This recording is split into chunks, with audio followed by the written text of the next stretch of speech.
Competition hub के video lecture में स्वागत है स्टूडेंट्स। और आज का जो टॉपिक है वो आईआर सेक्शन का है। जीएस 1 के पेपर के तहत क्वाड और भारत और साथ में ही जो 2022 में इसी वर्ष जो सम्मेलन जापान में हुआ है उसमें क्या क्या बिंदुओं पर चर्चा की गई है, किन किन बिंदुओं पर चर्चा की गई है उसके बारे में चर्चा करेंगे। और साथ ही स्टूडेंट्स मैं बता दूं, जिन लोगों ने अभी तक कोर्स नहीं लिया, अभी भी 10 दिन बचे हुए हैं, आप एटलीस्ट क्रैश कोर्स ज़रूर एक बार देख करके जाएं। आपके एग्जाम में ज़रूर ही बहुत ही फायदा कारक होने वाला है। और यह सेकेंड लास्ट वीडियो है आपके GS1 GS2 के वीडियो के। इसके बाद में एक और टॉपिक G7 बताऊंगा। G7 और क्वाड जो समिट जापान में हुआ, इससे उम्मीद है कि हो सकता है क्वेश्चन आए,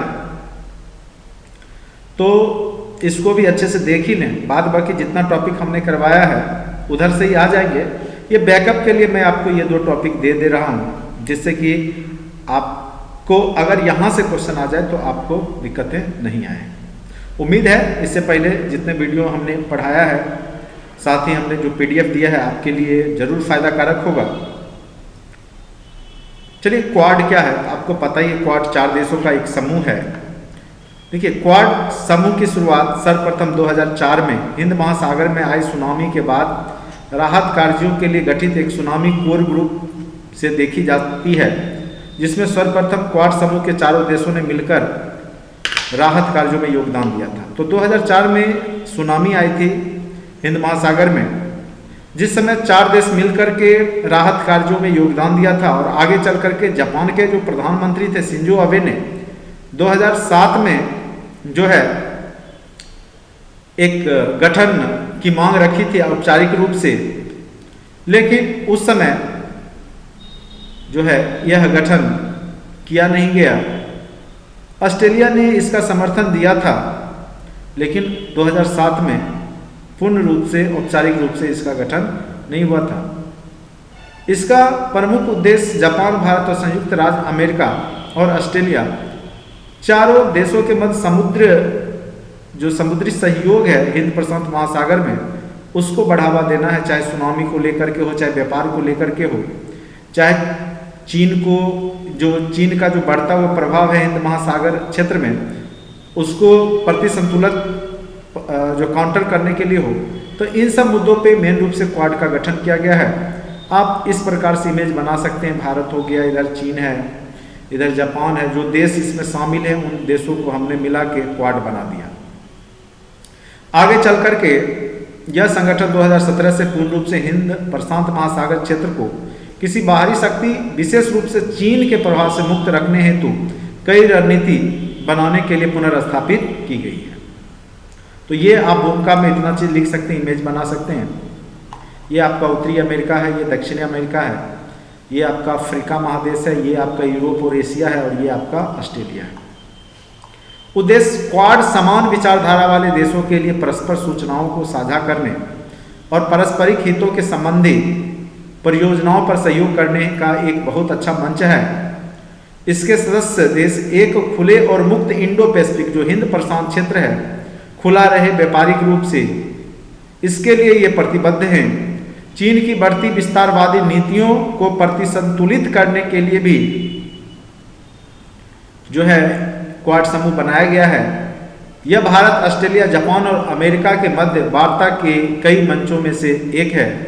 तो मेन रूप से यहाँ पे देखिए, हिंद प्रशांत महासागर में जो चीन की बढ़ती हुई जो सामरिक शक्ति है, जो चीन उसको हड़प रहा है, आगे आने वाले समय में अमेरिका जैसे देश, ऑस्ट्रेलिया जैसे देश, जापान जैसे देशों को डर है कि वह चीन जो है वह व्यापार के रास्ते को बाधित कर सकता है, हिंद प्रशांत महासागर क्षेत्र में अपनी बेड़ा डाल सकता है और वह व्यापार को अवरोध कर सकता है। तो इसके लिए भी काउंटर करने के लिए ये सारे देश जो है मेन रूप से भारत, ऑस्ट्रेलिया, जापान और अमेरिका एक साथ हुए हैं। भारत के लिए क्या महत्व है? तो भारत का भी मेन उद्देश्य वही है, चीन को संतुलित करना। उसी प्रकार से हिंद महासागर क्षेत्र में अपनी उपस्थिति को सुदृढ़ करना और जो नई वैश्विक व्यवस्था है उसके सृजन में भागीदारी करना।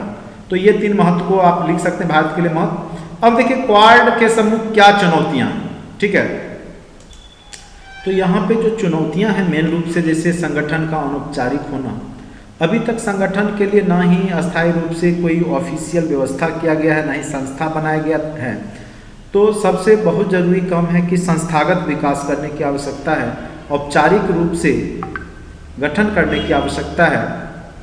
उसके बाद दूसरी चुनौतियां क्या है कि चीन की जो शक्ति है दिनों दिन बढ़ती जा रही है, जिस कारण से चीन का जो संबंध है वो ऑस्ट्रेलिया के साथ हो, चाहे जापान के साथ हो, सेनकाकू द्वीप को लेकर के, भारत के साथ सीमा विवाद को लेकर के, और अमेरिका के साथ व्यापार से रिलेटेड युद्ध होते रहता है। और ऑस्ट्रेलिया पे भी चीन ने जो है कई तरह से कह सकते हैं कि टैरिफ्स लगाए हुए हैं, दंडात्मक कर लगाए हुए हैं। तो इस प्रकार से चीन अपनी शक्ति का प्रयोग इन चारों देशों पे कर रहा है, तो उसको मिल करके काउंटर करने की आवश्यकता है। तो चीन की जो बढ़ती हुई शक्ति है वह हावी हो रही है। तो यहाँ पर यह भी लिख सकते हैं चुनौतियाँ क्या है, चीन की बढ़ती शक्ति जिसके सामने क्वाड जो है थोड़ा सा कमजोर पड़ रहा है। उसके बाद राजनीतिक दृष्टिकोण की अस्पष्टता का ना होना, कोई राजनीतिक रूप से एक स्पष्ट दृष्टिकोण नहीं है। ये यहाँ पे क्वाड के माध्यम से आपस में विरोध हो रहा है, यहाँ पे चीन का प्रति संतुलित किया जाता है, काउंटर किया जाता है। वहीं कई संगठन के माध्यम से फिर चीन के साथ वार्तालाप की जाती है। तो यहाँ पे राजनीतिक दृष्टिकोण से अस्पष्टता नहीं है, ये भी कारण है। और वैश्विक समुदाय को अस्वस्थ करना, यानी विश्व के देश को भी अस्वस्थ करना है कि यह जो क्वाड है वह एक सामरिक समझौता नहीं है, बल्कि यह एक हिंद प्रशांत महासागर क्षेत्र में बाह्य शक्तियों को प्रति संतुलित करने तथा जो वैश्विक व्यापार है या जो वैश्विक समस्याएं हैं, जैसे खास करके सुनामी या हिंद महासागर क्षेत्र में चीन के बढ़ते प्रभाव को मेन रूप से इसमें प्रति संतुलित करने की बात की गई है।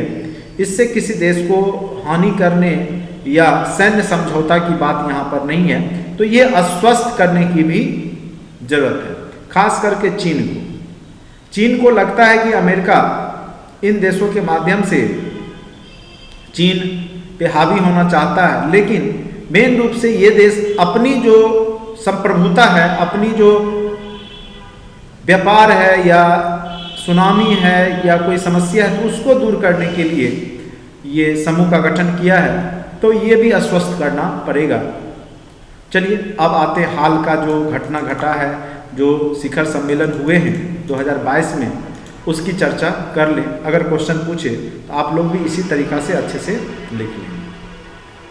हाल में मई 2022 में इसीलिए यह महत्वपूर्ण हो जाता है क्योंकि अभी ज़्यादा दिन नहीं हुए इस घटना के सम्मेलन के, तो इसलिए पूछने की संभावना है। हाल में मई 2022 में क्वाड शिखर सम्मेलन का आयोजन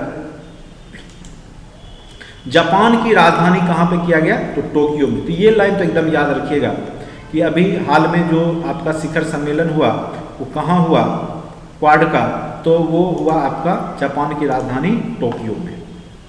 इस सम्मेलन में चीन ताइवान संबंध, उत्तर कोरिया के परमाणविक विकास, रूस यूक्रेन जो युद्ध है आदि मुद्दे पर विशेष रूप से चर्चा की गई। और मुख्य रूप से 7 थीम्स यहाँ पे चर्चा का विषय था। पहला शांति और स्थिरता, खास करके रूस यूक्रेन युद्ध को लेकर के। फिर कोविड-19 और वैश्विक स्वास्थ्य सुरक्षा में जो इन 4 देशों के जो भी खर्चे किए गए हैं, उस पर जो निवेश किया गया है, चाहे कोविड वैक्सीन को लेकर है उस पर चर्चा किया गया है।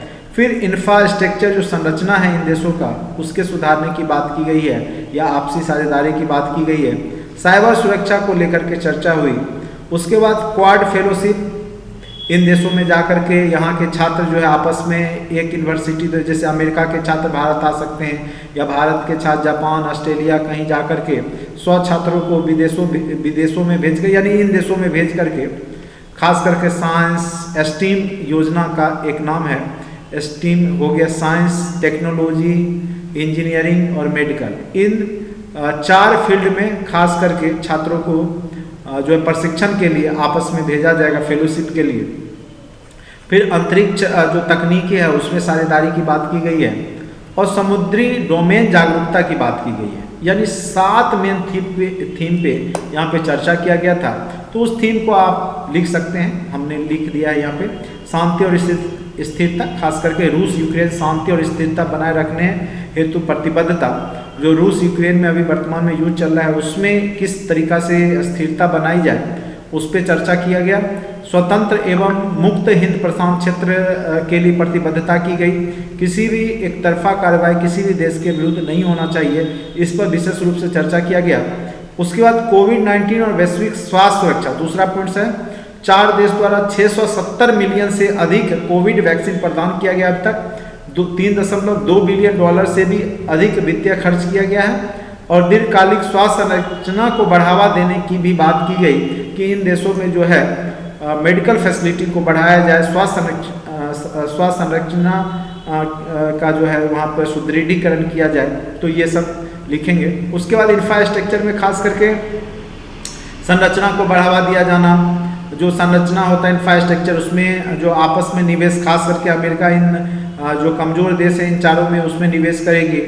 उसके बाद जो कमज़ोर देश हैं आसपास, चीन की कर्ज नीति में नहीं आए उससे बचाने का भी प्रयास इन देशों के द्वारा किया जाएगा, क्योंकि चीन सर्वप्रथम उसको ऋण जाल में फंसाता है, उसके बाद जो है उसका आर्थिक दोहन करता है। तो यहाँ पे इन सब मुद्दों पे चर्चा किया गया।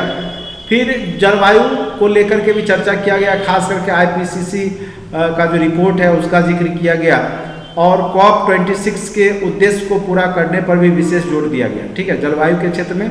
फिर साइबर सुरक्षा में जो साइबर संबंधी खतरे हैं उसको, सूचना को आदान प्रदान चारों देश के बीच में करने की बात की गई।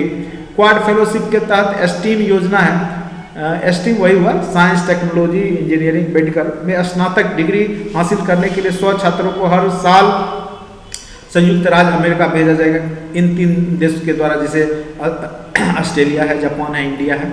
उसके बाद अंतरिक्ष के क्षेत्र में तकनीक, जलवायु परिवर्तन, आपदा की तैयारी और प्रतिक्रिया, महासागरों एवं समुद्री संसाधनों के सतत उपयोग हेतु महत्वपूर्ण जो तकनीक है उसको आपस में साझेदारी की जाएगी। अंतरिक्ष डेटा तक सार्वजनिक पहुंच, यानी सभी तीनों देश का अंतरिक्ष का डेटा तक पहुंच सुनिश्चित करने की बात की गई। वहीं समूह डेटा के लिए पोर्टल बनाया गया जिससे कि आपसी साझेदारी हो। कोई भी अगर तकनीक का विकास हुआ है या कोई जानकारी है अंतरिक्ष से रिलेटेड तो आपस में चारों देश साझेदारी करेंगे। उसके बाद समुद्री डोमेन जागरूकता, रियल टाइम डाटा की साझेदारी की जाएगी।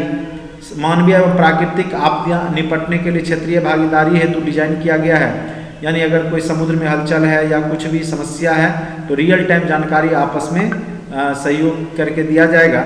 तो ये इन 7 मुद्दों को लिख करके आप लिख सकते हैं। लास्ट में निष्कर्ष में इस प्रकार हम पाते हैं कि भारत के लिए किस प्रकार क्वाड महत्वपूर्ण है तथा साथ ही चीन को प्रतिसंतुलित करने तथा वैश्विक शांति हेतु महत्वपूर्ण है।